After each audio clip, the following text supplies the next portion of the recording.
Ese departamento olía a whisky derramado, a culpa y a silencio, un silencio tan pesado que hasta el aire parecía cansado de estar ahí. Y en medio de todo ese desastre, una mujer con zapatos gastados y una bolsa vieja entró esa mañana sin saber que su vida estaba a punto de cambiar para siempre. Tampoco sabía que el hombre más rico de la Ciudad de México la estaba escuchando desde el cuarto, fingiendo estar dormido, contando cada una de sus palabras como si fueran oxígeno. Si algo así te ha pasado alguna vez, si alguna vez diste todo sin esperar nada a cambio, quédate porque esta historia fue hecha para ti. Sofía Ramírez tenía 28 años y la vida le había enseñado más de lo que cualquier universidad podría haberle dado. Cada mañana tomaba el metro en la estación Valderas, bajaba en Polanco y caminaba 3 cuadras hasta el edificio de cristal y acero donde trabajaba desde hacía 8 meses. Un edificio de 40 pisos con vista panorámica al bosque de Chapultepec, donde vivían personas cuyas cuentas bancarias tenían más ceros de los que Sofía podía contar. Ella llegaba siempre puntual, con el cabello castaño recogido en un chongo sencillo, el uniforme azul bien planchado desde la noche anterior y esa bolsa de tela desgastada donde cargaba su lunch, un rosario de madera y una foto arrugada que no soltaba por nada del mundo. Don Aurelio, el portero de 70 años que conocía a todos los inquilinos por nombre, la saludaba cada mañana con la misma sonrisa sincera. Un día le preguntó cómo estaba el niño, y los ojos de Sofía se llenaron de agua en un segundo, pero ella parpadeó rápido, tragó saliva y respondió que estaba bien. Gracias por preguntar, que le mandaba un beso. Don Aurelio no preguntó más. Ya sabía que había cosas que no necesitaban explicación. Sofía subía directo al piso 38. Tenía llave del departamento porque el señor Alejandro Montoya siempre salía antes del amanecer a correr por el Parque Lincoln y volvía apenas para bañarse antes de irse a sus oficinas en Santa Fe. Al menos así había sido hasta 3 semanas atrás, antes de que todo cambiara. Cuando abrió la puerta del tríplex de 500 metros cuadrados esa mañana, el olor la golpeó primero. Era una mezcla de alcohol añejo, comida descompuesta y algo más difícil de nombrar, algo que Sofía reconoció de inmediato porque ella misma lo había olido en su propio departamento 3 años antes. Era el olor de una persona que ha dejado de querer seguir. Se detuvo un momento en el umbral, apretó la bolsa contra su pecho y susurró para sí misma: «Ándale, Sofía, a trabajar». Las botellas de whisky Buchanan's estaban tiradas por toda la sala, algunas vacías, otras a medias. Los platos con comida podrida llevaban días en la tarja. La ropa de diseñador estaba aventada en el piso como trapos viejos. Las cortinas de terciopelo oscuro bloqueaban completamente la luz del sol. Y en ese penthouse de lujo, que había costado varios millones de pesos, reinaba la oscuridad más absoluta. Sofía abrió las cortinas de par en par. La luz del mediodía entró de golpe y lo iluminó todo con una crueldad honesta. Alejandro Montoya tenía 35 años, era uno de los empresarios más influyentes del país, y su nombre aparecía regularmente en las listas de las personas más ricas de México. Heredero de un emporio familiar de construcción e infraestructura que su abuelo había levantado desde cero. En los años 60, Alejandro controlaba contratos millonarios, tenía oficinas en 5 ciudades, y su patrimonio personal se calculaba en casi 2.000 millones de pesos. Pero esa mañana, Alejandro Montoya era apenas un hombre que no podía levantarse de la cama. Hacía 3 semanas, una noche de martes, Alejandro volvía de una junta en Lomas de Chapultepec, cuando un niño de 8 años salió corriendo detrás de una pelota entre 2 coches estacionados. No tuvo tiempo de frenar. El impacto fue brutal y breve, y cuando Alejandro bajó del coche con las manos temblando y vio al niño en el asfalto, algo dentro de él se rompió de una manera que ningún médico podría diagnosticar. Las cámaras de la zona, los peritos, el Ministerio Público, todos coincidieron. Alejandro no había cometido ninguna infracción. Iba dentro del límite de velocidad. El niño había salido de entre los coches sin que nadie pudiera verlo. No fue su culpa, pero Alejandro no podía escuchar eso. Había una voz dentro de él, constante y despiadada, que le repetía lo mismo cada vez que intentaba dormir, cada vez que cerraba los ojos, cada vez que respiraba. Tú estabas al volante. Tú ibas ahí. Fue tu coche. Y desde esa noche no había vuelto a la oficina, no había contestado llamadas, no había recibido a nadie y había estado bebiendo solo en ese departamento de 40 pisos mientras el mundo de negocios que había construido comenzaba a desmoronarse sin él. Sofía empezó por la cocina. Abrió la llave, puso el jabón y mientras lavaba la pila interminable de trastes sucios, comenzó a cantar bajito, casi para sí misma, una canción que había aprendido de su abuela en Oaxaca cuando era niña. Era una canción de fe, sencilla, sin grandes adornos musicales, pero con una melodía que tenía la capacidad de transformar el aire de cualquier cuarto. Su voz era suave, un poco ronca, con ese timbre particular que tienen las voces que han llorado mucho y han aprendido a cantar de todas formas. Alejandro llevaba 2 horas despierto en su cuarto. No había dormido más de 3 horas seguidas desde el accidente. Estaba tirado boca arriba en su cama de $15,000, mirando el techo, cuando escuchó la voz. Se quedó inmóvil. ¿Cómo podía alguien estar cantando en ese departamento? ¿Cómo podía alguien tener ganas de cantar después de entrar a ese desastre? La voz llegaba clara desde la cocina, y algo en esa melodía le recordó a su madre, que murió en un accidente de tráfico cuando él tenía 10 años, y que cantaba exactamente así mientras preparaba el desayuno sin saber que esas mañanas eran las últimas que tendrían juntos. Sofía terminó los trastes, limpió la tarja y pasó a la sala. Cuando vio las botellas, movió la cabeza despacio. «Pobrecito», susurró. «La tristeza se lo está comiendo vivo». Recogió cada botella con cuidado, las metió en una bolsa de basura y luego sacó la aspiradora para el tapete persa que cubría la sala principal. Era un tapete que había costado más de lo que Sofía ganaba en un año entero. Ella lo aspiró con el mismo cuidado con el que hubiera aspirado el piso de su propia casa. A las 8 de la mañana, Sofía se acercó a la puerta del cuarto principal. Tocó 3 veces, suave. «Señor Montoya, le traje un cafecito. Se lo dejo en el buró». Silencio. Ella abrió la puerta despacio. El cuarto estaba en penumbra. Alejandro estaba de espaldas, con los ojos cerrados, fingiendo dormir. Sofía entró sin hacer ruido. Dejó la taza humeante sobre el buró de madera y antes de salir, dijo en voz baja: «Sé que está difícil, señor, pero necesita comer algo. El cuerpo no aguanta sin combustible». Hizo una pausa. «Mi abuela siempre decía que Dios no nos manda una carga más pesada de la que podemos cargar. No más que a veces tarda en mandarnos la fuerza para levantarla». Alejandro no se movió, pero escuchó cada sílaba. «Le voy a preparar algo de comer», continuó Sofía, y con una naturalidad casi maternal, jalonó un poco la cobija para acomodársela mejor. «Necesita recuperar las fuerzas».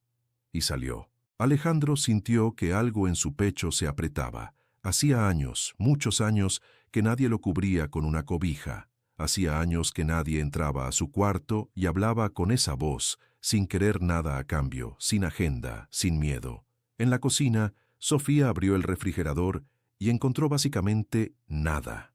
Cervezas, algo que alguna vez había sido comida y ya no lo era, y 2 limones. «Ay, Diosito», murmuró. Sacó su propia lunch de la bolsa. Había traído arroz, una lata de atún, unos chiles chipotles y tortillas. No era lo que había planeado comer, pero tampoco era la primera vez que le daba su lunch a alguien que lo necesitaba más. Puso el agua a calentar y empezó a improvisar. Y mientras cocinaba, habló. Era un hábito que tenía desde que se quedó sola, 3 años atrás. Una forma de no enloquecer con el silencio. Hablaba con su hijo como si él estuviera ahí, sentado en la silla de la cocina, balanceando las piernas y haciéndole preguntas. «Miguelito», dijo, mientras picaba un jitomate que encontró en el fondo de la alacena, «hoy estoy en una casa muy triste. El dueño está perdido en un dolor que no lo deja ver pa' adelante. Me recuerda a cuando tú estabas en el hospital y los ojos se te ponían vacíos». Su voz bajó un poco. «Pero tú siempre volvías. Siempre encontrabas la manera de regresarme una sonrisa». Alejandro había salido del cuarto sin hacer ruido. Estaba parado en el pasillo, escuchando. «Ya tiene semanas aquí encerrado», siguió Sofía. «Debe sentirse igual que me sentí yo cuando me dijeron que ya no había más que hacer por ti.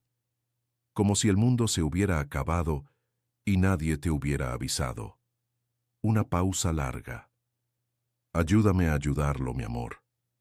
Tú, que ya estás allá arriba y ves todo mejor que nosotros». Sofía sacó la foto de la bolsa. Era un niño delgado, de unos 6 años, con una sonrisa enorme y un suero en el brazo, acostado en una cama de hospital con sábanas azules. Lo besó en la frente, despacio, con la ternura de alguien que ha tenido que aprender a querer desde lejos. 3 años sin ti, mi niño. 3 años y todavía te busco en los sueños. Alejandro vio la foto desde el pasillo. Sintió que los ojos se le llenaban de agua y se recargó en la pared para no caerse. Sofía sirvió la sopa en un tazón, la puso en una charola junto con un vaso de agua y las tortillas que había calentado directamente en el comal, y fue al cuarto. Tocó de nuevo. «Señor Montoya, le traje una sopita. Está calientita». Silencio.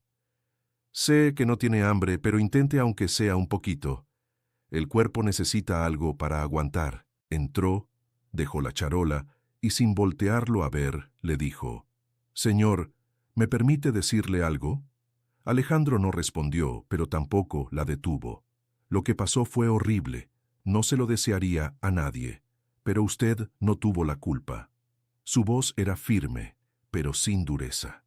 «Yo sé lo que es perder a un niño. Es el dolor más grande que existe. Hay momentos en que uno siente que ya no tiene caso seguir». La voz se le quebró apenas. «Cuando se me fue mi hijo, quise tirarme del puente de Nonoalco. Tenía todo planeado. Pero esa misma noche, Miguelito apareció en mi sueño y me dijo: «Mamá, todavía hay mucha gente que te necesita». Todavía no. Alejandro tenía los ojos abiertos, mirando la pared. «Usted tiene recursos, señor. Tiene la posibilidad de hacer cosas que la mayoría no puede. Esta tragedia puede convertirse en algo más grande que el dolor». Sofía acomodó la cobija una vez más. «La familia de ese niño, por ejemplo, han de estar pasándola muy mal. Usted podría ayudarlos». Y salió sin decir más. Alejandro se quedó solo con esas palabras flotando en el cuarto. La familia del niño. No había pensado en ellos. Desde el accidente, toda su energía había estado concentrada en su propia culpa, en su propio dolor, como si fuera el único que sufría. Se sentó despacio en la orilla de la cama. Tomó la charola. Olió la sopa. Era sencilla, sin nada del otro mundo, pero olía a algo que hacía semanas no existía en ese departamento. Olía a que alguien se había preocupado. Comió en silencio, escuchando a Sofía limpiar la sala, escuchando su voz que iba y venía con esa melodía que no podía sacarse de la cabeza. A la hora del lunch, Sofía se sentó en un banco de la cocina y sacó lo que quedaba de su comida. Muy poco. Un poco de arroz frío y una tortilla. Alejandro estaba parado en el pasillo otra vez, escuchándola sin que ella lo supiera. «Miguelito, hoy traje poquito porque andaba corta esta semana», dijo sin drama, como si fuera la cosa más normal del mundo. «Pero no importa. Dios siempre provee. Ya lo sabes». Cerró los ojos un momento. «Dale fuerzas a este señor, mi amor. Está tan perdido. Me recuerda a ti cuando te quedabas callado en el hospital y yo no sabía cómo llegar a ti. Sonrió despacio. Pero siempre encontraba la manera, ¿verdad? Alejandro sintió que se le hacía un nudo en la garganta. Esta mujer, que había perdido a su hijo, que comía sobras porque andaba justa de dinero, estaba orando por él. Un hombre que no la conocía. Un hombre que tenía todo lo que el dinero puede comprar y que de todas formas había llegado al fondo. A veces está difícil seguir, continuó Sofía más bajito. El trabajo es mucho y el dinero nunca alcanza. La semana pasada la señora Consuelo del cuarto me dijo que si no pago la renta antes del viernes, me va a tener que pedir que me vaya. Una pausa. Pero tú siempre me mandas una señal cuando más lo necesito. Siempre. Alejandro calculó en su cabeza. Hoy era martes. Sofía tenía 3 días para conseguir el dinero de la renta o se quedaría en la calle. Esa tarde, mientras Sofía limpiaba el estudio, encontró una pila de sobres sin abrir sobre el escritorio. Cartas del banco, notificaciones legales, comunicados urgentes de socios y abogados. Los organizó por fecha sin entender del todo el contenido y luego llamó desde el pasillo. «Señor Montoya, tiene unos documentos que parecen importantes. Los dejé ordenados sobre el escritorio». Silencio. A las 4 de la tarde, el teléfono del departamento sonó. Sofía lo contestó sin pensar. Era Roberto Castellanos, el socio principal de Alejandro, con voz tensa y sin preámbulos. Preguntó si Alejandro estaba ahí. Sofía dijo que sí, que estaba descansando. Roberto soltó una risita seca y dijo que ya había descansado suficiente, que la empresa estaba perdiendo contratos, que no podía seguir escondiéndose del mundo. Sofía sintió que algo dentro de ella se tensaba como una cuerda. «Con todo respeto, señor», dijo, y su voz era tranquila pero firme. «El dinero se recupera, la paz mental no siempre». Roberto le respondió que ella no entendía de negocios. «No entiendo de negocios», admitió Sofía, «pero entiendo de personas. Y esta persona necesita tiempo». Roberto colgó molesto. Alejandro, que había escuchado la conversación desde el pasillo, sintió algo que no esperaba. Gratitud. No la gratitud protocolar que se siente cuando alguien hace algo por obligación, sino la otra, la que sube desde el estómago y te deja sin palabras. Al final del día, Sofía recogió sus cosas. Pasó al cuarto, tocó la puerta y sin esperar respuesta, dijo: «Me voy, señor. Dejé su cena en el microondas, nomás le da 2 minutos. Mañana traigo más cosas para cocinar algo mejor». Una pausa. «Y recuerde, Dios tiene un plan para su vida. Solo está esperando que usted se levante para mostrárselo». Cuando se cerró la puerta y el silencio volvió, Alejandro abrió los ojos. Se levantó. Fue a la cocina. Encontró la charola con un papelito doblado al lado. «Espero que le guste, Sofía». Comió de pie, mirando por la ventana, y vio a Sofía en la acera de abajo, esperando el microbús bajo una llovizna que había empezado sin avisar. No llevaba paraguas. Se cubría como podía con la bolsa. Alejandro apretó la mandíbula. «Esta mujer merece mucho más que esto», pensó, y por primera vez en semanas no estaba pensando en el accidente. Esa noche no durmió, pero tampoco bebió.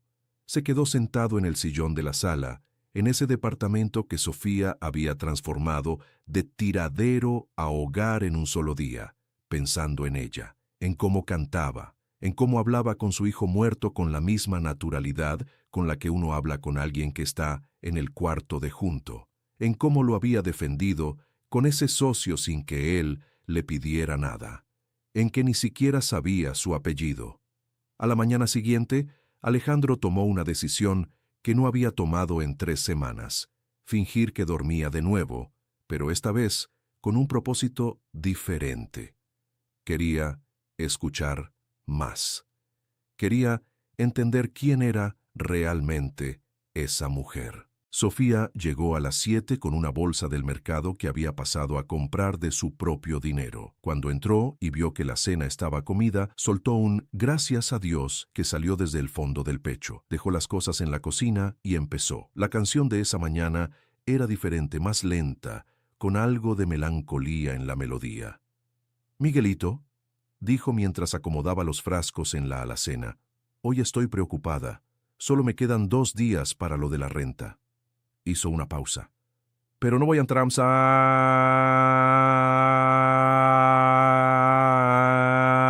pánico. Tú me enseñaste eso. ¿Te acuerdas cuando el doctor nos dijo que el tratamiento no estaba funcionando y yo me puse a llorar en el pasillo del hospital? Y tú, con el suero en el brazo, me dijiste, mamá, no llores. Todavía no es tiempo de llorar». La voz se le fue quebrando palabra por palabra. 7 años tenías, mi amor. 7 años, y ya sabías más de la vida que yo. Se sentó un momento en el sofá con el trapo de limpieza en las manos, mirando al frente. A veces pienso en buscar otro trabajo, ganar más, pero me gusta cuidar al señor Montoya. Una pausa. Me recuerda a ti, cuando estabas triste y te quedabas callado. Yo te cantaba, te contaba cuentos, te hacía cosquillas hasta que volvías. Eso es lo que estoy intentando hacer con él. Traerlo de vuelta. Alejandro, que había salido del cuarto sin hacer ruido y estaba parado en el pasillo, cerró los ojos. Sé que él no me conoce bien. Sé que para él soy nomás la señora que le limpia el departamento. Pero puedo sentir su dolor, Miguelito. Es igual al mío cuando te fuiste.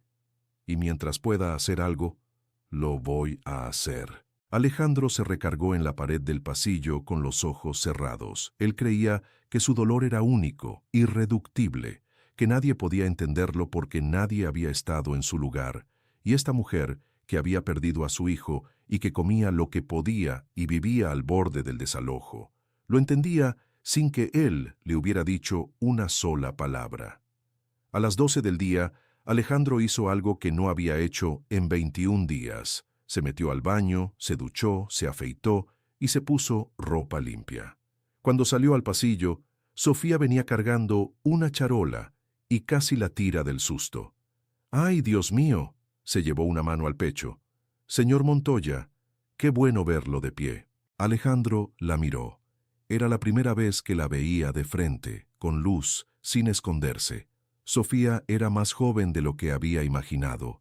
Tenía ojeras, sí, y el uniforme un poco desgastado, pero tenía también una sonrisa que llegaba antes que las palabras y unos ojos oscuros que parecían haber visto demasiado para su edad y haber decidido, de todas formas, seguir viendo con esperanza. «Gracias por cuidarme», dijo Alejandro. La voz le salió ronca de tanto no usarla. Sofía se ruborizó. «Es mi trabajo, señor». «No es solo trabajo. Usted me cuidó con algo que va más allá del trabajo. Todo mundo merece que alguien se preocupe por él cuando está sufriendo». Se quedaron un momento en silencio, uno frente al otro, sin saber bien qué decir. Entonces, Alejandro preguntó «¿Quién es Miguelito?». Los ojos de Sofía se llenaron de agua de inmediato, pero no se rompió. Simplemente respiró. «Era mi hijo. Murió hace 3 años. Leucemia». Alejandro sintió el peso de esa palabra caerle encima. «Perdón, no debí preguntar». «No, está bien. Me gusta hablar de él. Es la única manera en que lo mantengo vivo». Se sentaron en la sala. Sofía le contó. El diagnóstico a los 5 años, los 2 años de tratamiento, los hospitales, las quimioterapias, los días buenos y los días en que parecía que todo se caía. Le contó que vendió todo lo que tenía, que se endeudó con medios familiares y con prestamistas, que hizo todo lo humanamente posible, y que de todas formas no fue suficiente, que Miguelito murió una tarde de octubre con la mano de ella entre las suyas, diciéndole que la quería. Alejandro tuvo que mirar hacia la ventana para que ella no lo viera aguantando las lágrimas. ¿Y cómo le hizo para seguir?, preguntó. Él me lo pidió, en un sueño. Me dijo que tenía una misión, cuidar a gente que necesitaba amor. Sofía sonrió. Por eso trabajo en esto. No tengo estudios, pero sé cuidar. Y si cuidando puedo ayudar a alguien a no perderse, vale la pena. Alejandro la miró fijamente. ¿Por qué no me contó antes lo del accidente? Llevan meses trabajando aquí. No me tocaba. Usted tenía que estar listo para contármelo. Una pausa larga. Y entonces Alejandro habló. Le contó todo. La noche, la reunión, la calle, el niño, la pelota roja, el sonido, la imagen que no podía sacar de su cabeza por más whisky que tomara. La culpa me está matando por dentro, dijo. No fue su culpa. Sí fue. Señor Montoya, la voz de Sofía era firme. Escúcheme, yo también me culpé cuando se fue Miguelito. Me dije que si hubiera sido mejor mamá, que si hubiera tenido más dinero para un tratamiento diferente, que si hubiera notado antes los síntomas. Me torturé meses con eso. Pausa. Hasta que él me explicó en sueños que la culpa solo lastima al que se la queda. No trae a nadie de vuelta. Solo destroza a los que siguen aquí. Alejandro no dijo nada. ¿Cree que ese niño la guarda?, preguntó Sofía. Los niños tienen el corazón limpio. No guardan rencor. Lo que quieren es que los adultos que dejaron atrás sean felices. Algo pasó dentro de Alejandro en ese momento. Algo que no había pasado en semanas. Una fisura pequeña en la coraza, y por esa fisura entró un poco de aire. Esa tarde, Alejandro llamó a su asistente Marcos por primera vez en semanas. Le dijo que volvería a la oficina al día siguiente. Marcos casi se le fue de espaldas. Luego Alejandro le dio 2 instrucciones. La primera, localizar a la familia del niño que murió en el accidente, obtener su información completa y establecer un fondo de apoyo para cubrir todos sus gastos por tiempo indefinido. La segunda, obtener información personal sobre Sofía Ramírez, sin investigación de espionaje, solo lo básico. Quería ayudarla. Marcos preguntó si estaba bien. Alejandro dijo que estaba mejor de lo que había estado en mucho tiempo. Al día siguiente, Alejandro llegó a la cocina antes de que Sofía terminara de acomodar las cosas del mercado. Ella lo vio y sonrió. «Qué gusto verlo temprano, señor». Él respondió que tenía pensado volver a trabajar. Sofía cruzó los dedos y los levantó en el aire. Él se rió. Era la primera vez que se reía en semanas. El sonido lo sorprendió a él mismo. «Sofía», dijo después de un momento, «sé que tiene el problema del departamento, la renta». Sofía se tensó. «Señor Montoya, no, déjeme ayudarla. No puedo aceptar dinero suyo». «¿Por qué no?». «Porque mi abuela me enseñó que todo en esta vida tiene que ganarse con trabajo honesto. Recibir dinero sin merecerlo te quita algo por dentro. Usted me salvó la vida. Eso no tiene precio. Yo no hice nada del otro mundo. Solo hice mi trabajo con ganas». Alejandro sacó la cartera. Sofía dio un paso atrás como si la cartera quemara. Él guardó el dinero despacio sin decir nada más. Entendía que no podía convencerla. Todavía no. Esa tarde llamó a Marcos. «La familia del niño. ¿Ya tienes información?». «Sí. El papá estaba desempleado. La mamá trabajaba limpiando casas igual que Sofía. Vivían en Iztapalapa, en una vecindad con goteras. Arma el fondo esta semana. Anónimo. No quiero que sepan de dónde viene». Y sobre Sofía, debía 3 meses de renta. La dueña de la vecindad donde vivía, una señora llamada Consuelo, le había dado plazo hasta el viernes. «Ve hoy mismo. Paga todo lo que debe y 6 meses por adelantado. De mi parte. Pero no le digas de dónde vino el dinero». Esa noche, cuando Alejandro llegó al departamento, encontró a Sofía recogiendo sus cosas con menos energía que de costumbre. Le preguntó cómo había quedado lo de la renta.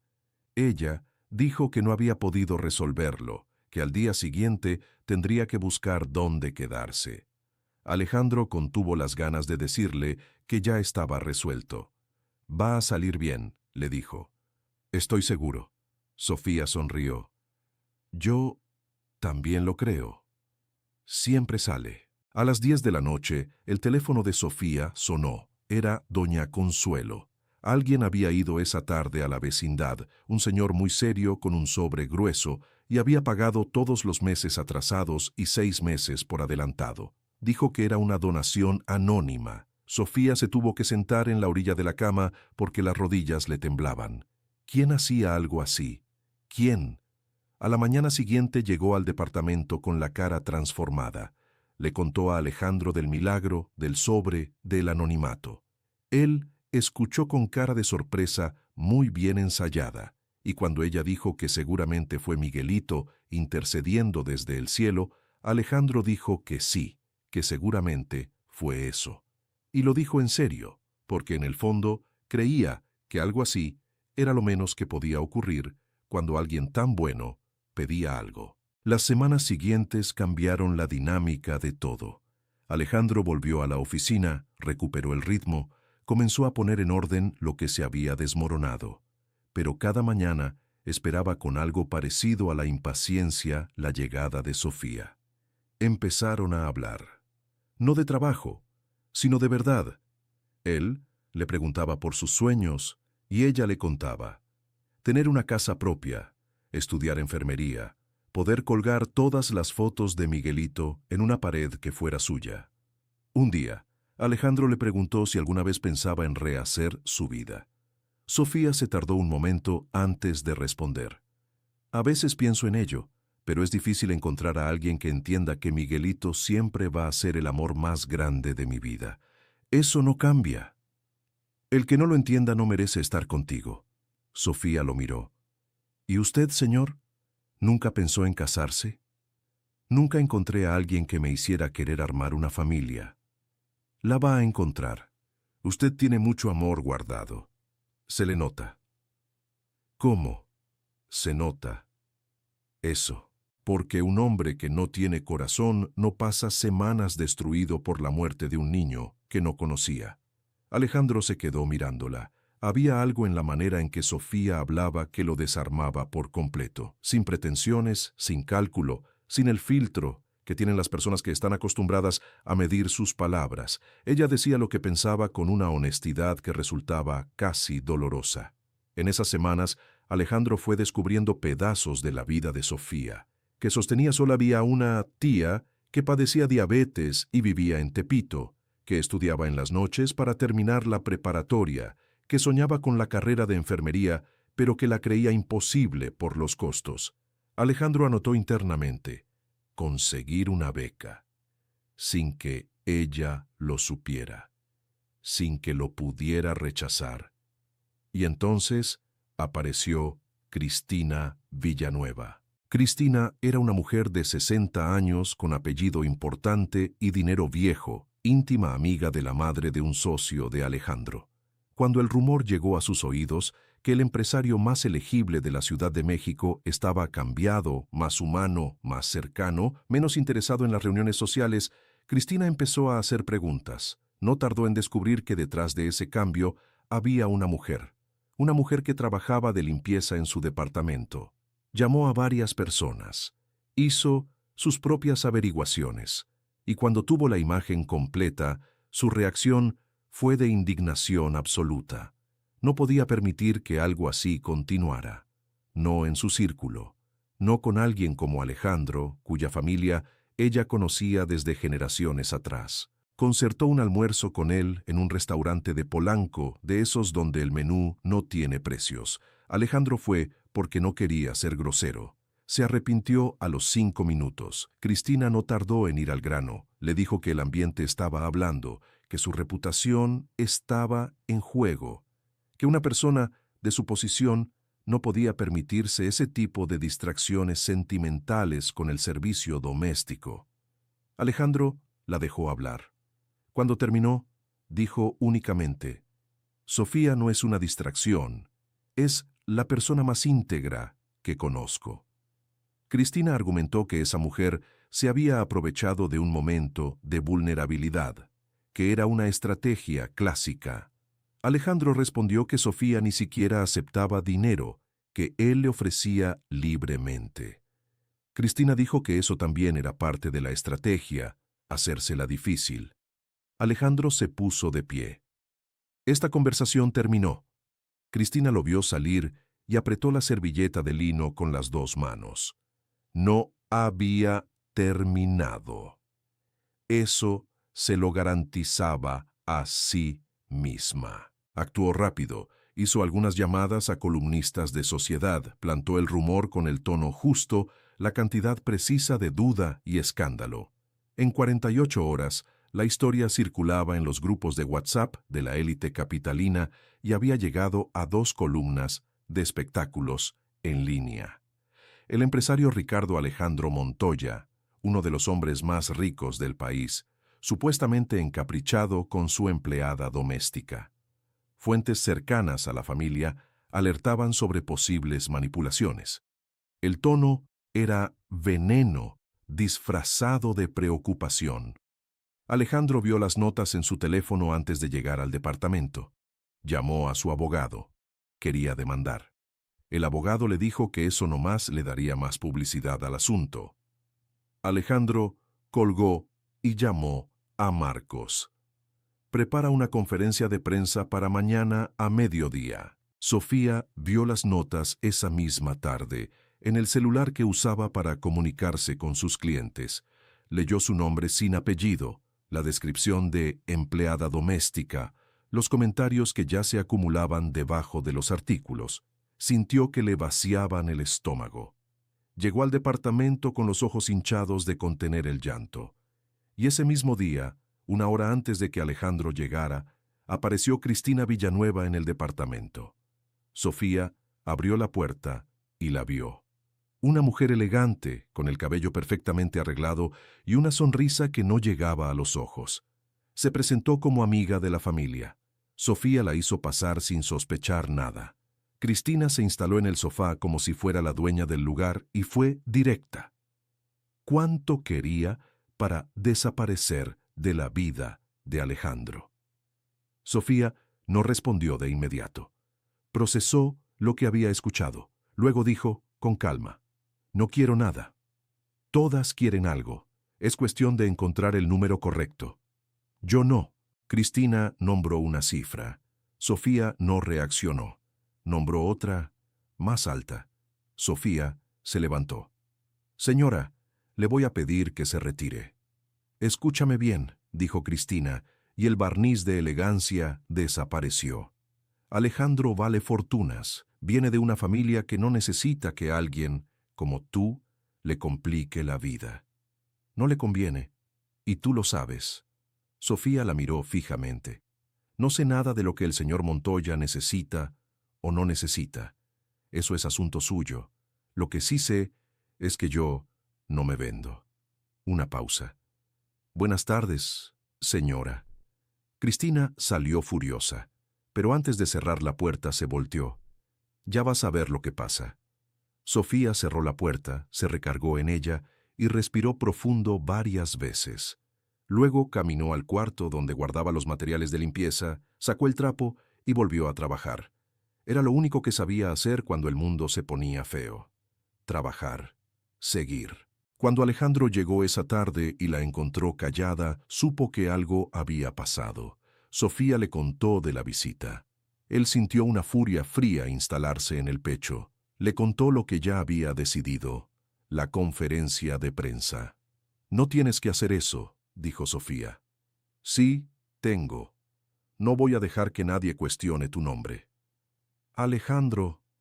Era la primera vez que lo llamaba por su nombre. Las dos lo notaron. Van a hablar de nosotros, van a vernos, va a ser un escándalo. Ya está siendo un escándalo.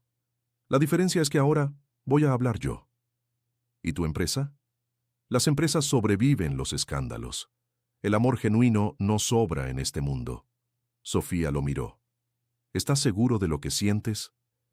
más que de cualquier decisión de negocios que haya tomado en mi vida. Al día siguiente, Alejandro entró a la sala de conferencias con 15 periodistas esperando.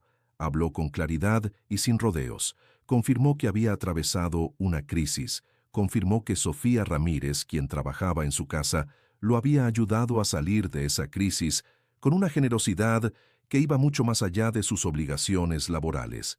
Y confirmó que tenía sentimientos hacia ella. Cuando alguien preguntó si pensaba en algo más serio, Alejandro respondió: «Si ella me acepta, sí».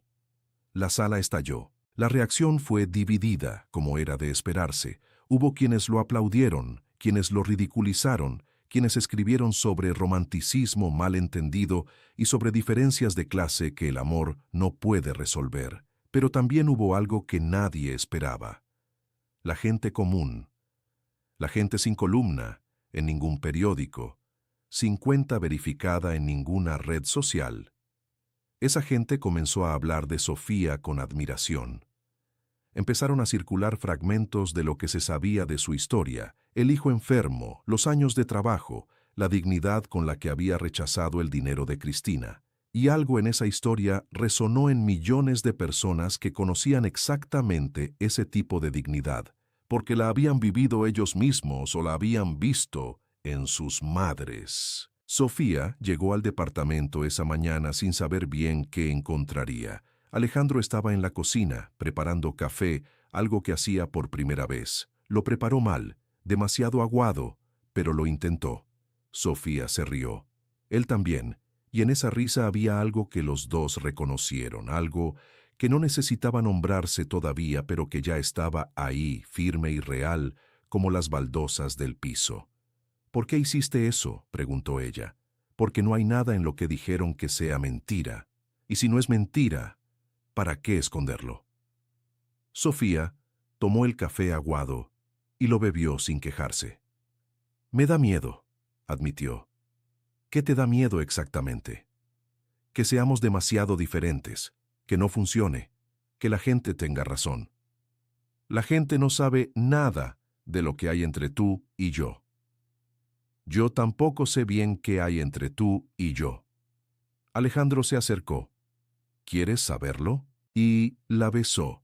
Fue un beso suave, sin urgencia, del tipo que no pide permiso porque ya lo tiene. Sofía cerró los ojos. Sintió a Miguelito en algún lugar detrás de ese momento, asintiendo. En las semanas siguientes, la historia de Alejandro y Sofía fue cambiando de tono en la conversación pública. Sofía fue apareciendo en eventos, siempre sencilla, siempre sin pretensión, y esa misma sencillez fue la que comenzó a desarmar a quienes la juzgaban desde lejos. En una reunión de socios a la que Alejandro la llevó, Sofía habló con un contador durante 20 minutos sobre el sistema de salud pública y sus carencias, con un conocimiento que solo puede venir de haberlo vivido desde adentro. El contador la escuchó con genuino respeto. Cristina Villanueva intentó un segundo ataque, un artículo anónimo más largo y más venoso que el primero. Pero esta vez nadie le prestó demasiada atención. La narrativa había cambiado. Una noche, Alejandro se hincó frente a Sofía en la sala del departamento donde ella había empezado a limpiar botellas vacías meses atrás. Le dijo que no quería perder más tiempo, que había pasado demasiados años lleno de cosas y vacío de lo que importaba, que con ella se sentía completo por primera vez en su vida, y le preguntó si quería casarse con él. Sofía se cubrió la boca con las manos, lloró, dijo que no tenía nada que ofrecerle. Alejandro dijo que tenía todo, que tenía su amor, su honestidad, su manera de ver el mundo, que eso era más de lo que nadie le había dado nunca. «Sí», dijo ella, y lo dijo sin dudar. La boda fue pequeña. Una iglesia en Tepito donde Sofía había rezado en los peores momentos de su vida. Los invitados del lado de ella cabían en 3 bancas. Los del lado de él llenaron el resto. Alejandro lloró en el altar, algo que sus socios nunca olvidarían. Sofía llegó con un vestido blanco sencillo y la foto de Miguelito cosida por dentro del dobladillo, cerca del corazón. Los votos que se dijeron ese día no fueron los que habían ensayado. Alejandro habló de cómo esa mujer lo había encontrado perdido y lo había traído de regreso sin pedirle nada. Sofía habló de cómo él le había devuelto la certeza de que todavía era posible ser feliz, que Miguelito lo había mandado, que estaba segura. En la luna de miel, en las playas de Huatulco, hablaron de hijos. Sofía dijo que quería, pero que tenía miedo. Alejandro le dijo que no podían vivir con el miedo como brújula, que Miguelito no lo hubiera querido así. Sofía lo miró. ¿Cómo sabes lo que él hubiera querido? Porque lo que cualquier hijo quiere para su madre es que sea feliz. 6 meses después, Sofía descubrió que estaba embarazada. Le contó a Alejandro temblando con la prueba en la mano. Él la levantó del suelo y giró con ella en los brazos. Fue una de esas alegrías que no caben en el cuerpo. El embarazo fue cuidado con una atención médica que Sofía nunca había tenido antes. Ella bromeaba diciéndole que estaba exagerando. Él decía que no existía tal cosa cuando se trataba de su familia. Y pronunciaba esa palabra, familia, con un peso que antes no tenía. Una madrugada de diciembre, en la Clínica Médica Sur, donde Alejandro había reservado la mejor habitación, nació Miguel Alejandro Montoya Ramírez. 7 libras y media. Pulmones fuertes. Manos pequeñas que se aferraban a todo lo que podían alcanzar. Alejandro lo sostuvo por primera vez y no pudo decir nada durante varios minutos. Solo lo miró. Luego dijo, con la voz rota, «Es perfecto». Sofía lo miraba desde la cama. Se parece a Miguelito cuando era bebé. ¿Crees que él lo sabe? Estoy segura de que él lo mandó. Cristina Villanueva se enteró del nacimiento por las redes sociales, como todos. Para entonces, ya había tenido meses para observar la historia desde afuera, para ver la manera en que Sofía se movía en el mundo de Alejandro sin perder ni un gramo de lo que era. Llamó a Alejandro 3 semanas después del nacimiento. Le pidió disculpas. Alejandro le dijo que hablara con Sofía. Cristina llamó a Sofía con toda la incomodidad de alguien que no está acostumbrada a equivocarse y que de todas formas decidió hacerlo. Sofía la escuchó. Luego dijo, «Ya lo había perdonado desde antes. A veces el miedo a lo desconocido nos hace actuar feo. Yo también he tenido miedo». Cristina colgó con los ojos húmedos. Y eso fue todo. 2 años después del casamiento, Alejandro y Sofía establecieron la Fundación Miguelito, una organización sin fines de lucro dedicada a cubrir los gastos de tratamiento oncológico de niños de escasos recursos en la Ciudad de México y el área metropolitana. El primer año atendieron a 42 familias, el segundo año más del doble.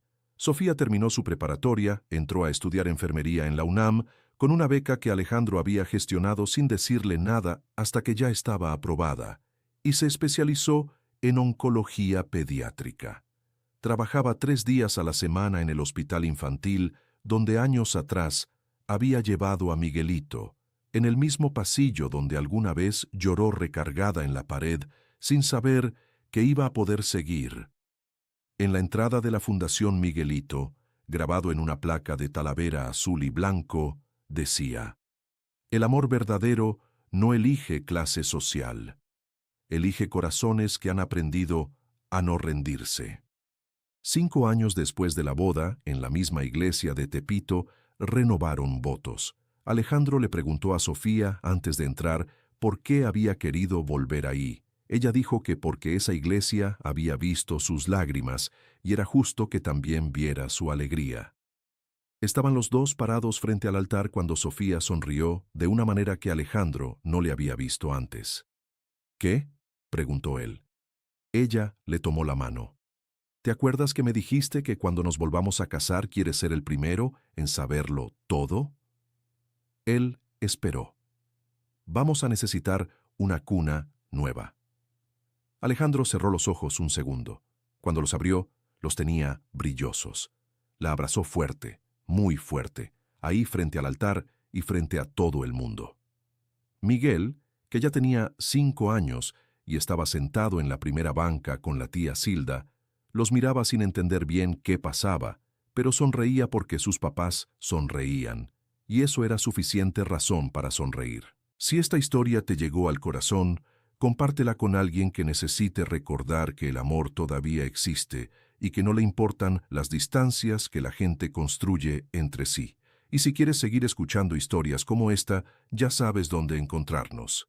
Activa la campana, deja tu comentario con tu nombre y desde dónde nos escuchas.